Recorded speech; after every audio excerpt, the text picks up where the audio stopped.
A woman's face, with nature's own hand painted hast thou, the master mistress of my passion. A woman's gentle heart, but not acquainted with shifting change, as is false woman's fashion. An eye more bright than theirs, less false in rolling, gilding the object whereupon it gazeth. A man in hue, all hues in his controlling, which steals men's eyes and women's souls amazeth. And for a woman wert thou first created, till nature, as she wrought thee, fell a doting, and by addition me of thee defeated, by adding one thing to my purpose, nothing. But since she pricked thee out for women's pleasure, mine be thy love, and thy love's use their treasure.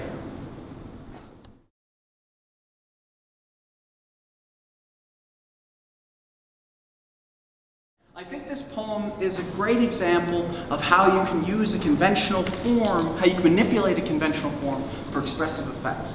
This is a poem that is addressed to, it's part of a sequence, the early sequence that's addressed to a male friend of the poet's.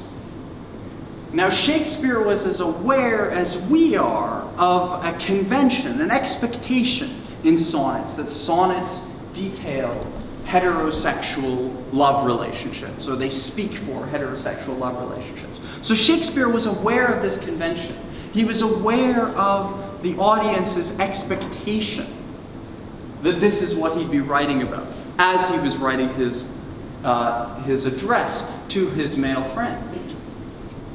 And so what he does is he praises the beauty of his male addressee in feminine terms. You have a woman's face. You have a woman's gentle heart. You have a woman's bright eyes. And all those other things, all these qualities associated with women.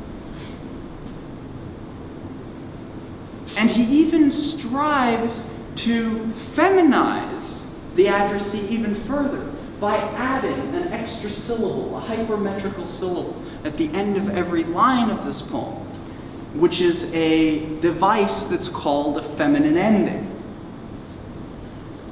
The irony, though, as he says in the last lines, nature, as she wrought thee, fell a doting, and by addition me of thee defeated. Defeated means deprived.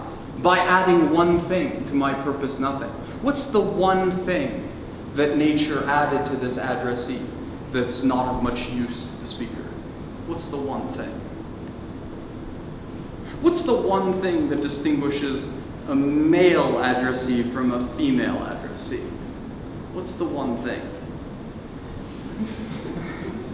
So, in adding these feminine endings, these hypermetrical endings to each of the lines, he's constantly reminding himself of that one thing that nature has added to this addressee, that makes this addressee not the expected object of a love sonnet. So that's why I think this is a great sonnet, and a sonnet that's worthy of study.